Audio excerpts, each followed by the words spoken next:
Most people who have stayed in an ICU never want to return. This is not the case for Darrell and Sarah Rakes, who visit the ICU staff at UK Healthcare regularly as a thank you for saving Darrell's life. Our journey started in May. Darrell was coming in for a routine knee replacement, one that we had done prior, and actually we didn't really think anything about it. He had done his knee replacement before, and things went superbly. We were home in a couple of days. Though his previous knee replacement surgery had no complications, Darrell was not so lucky this time.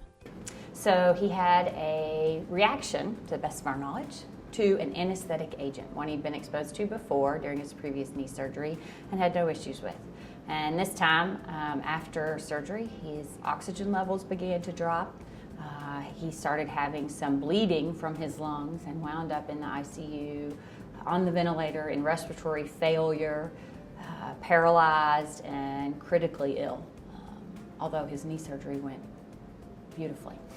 What should have been a standard in-and-out procedure led to a lengthy hospital stay in the medical intensive care unit at UK Chandler Hospital, a space reserved for patients who are unstable and require round-the-clock medical attention and support. From the beginning, we're not hospital people. We're fairly healthy people. So just being in the hospital for an extended time in itself is a foreign subject for us. I was up here by myself. So in the beginning, when I even went with him, just transferring him by ambulance and not being able to ride an ambulance, getting to a critical care unit in the middle of the night, with a room full of people who were hearing news that wasn't wonderful, was scary in itself. With constant monitoring and quick thinking, the nurses and doctors managed to save Darrell from a few serious scares, including one major incident the night of June 5th. Despite the dire circumstances, the team was determined to get Darrell out of the hospital and back to his normal, everyday life. And when he was really critical in the beginning, those little machines go off telling you that something's wrong, but most times we didn't have to wait till the machine went off. They took that extra step instead of just waiting for it. They could see a progression. They knew what was coming next. Well, even though I was asleep, my wife told me the stories of when I was very critical that night. And matter of fact, I may have even was 30 seconds from dying. I don't know. But I think I recovered, and then one of the nurses come and got Sarah's phone, and as a pep rally to all the nurses on the floor, he got out the cell phone and got the picture of me and my wife fishing just the week before, where I'd caught a fish, and she took a picture, and Ron told the nurses, said, "This is what we got to get this gentleman back to," and that meant a lot to me, and sometimes I get very emotional just thinking about it, okay? I do.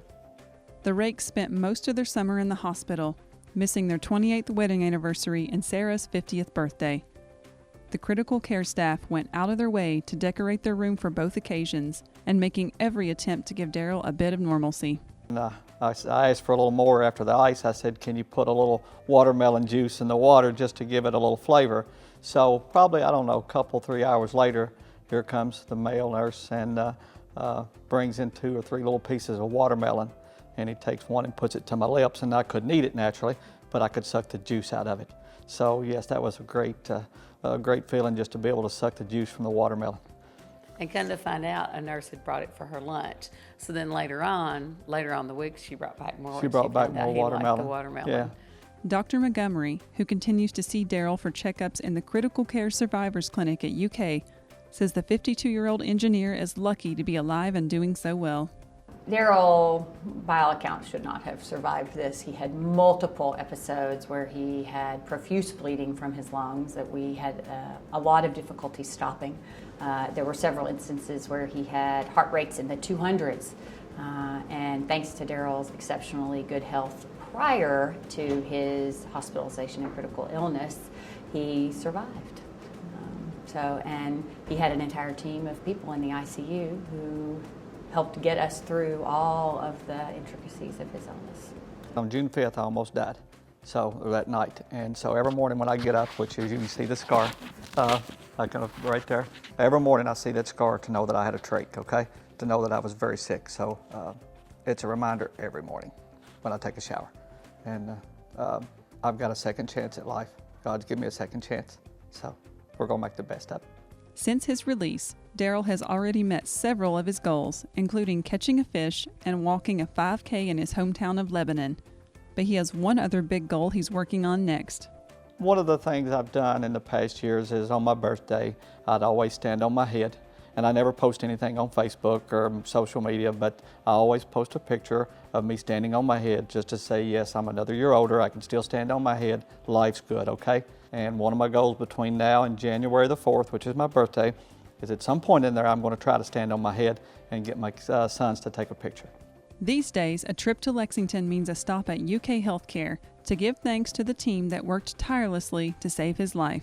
Anytime we're in Lexington, and as long as we're not rushing just to get somewhere and whatever, as long as the nurses will take the time, we will stop as we did today and say hello to the nurses and take a bag of candy or something like that, because I appreciate the nurses so much and the doctors.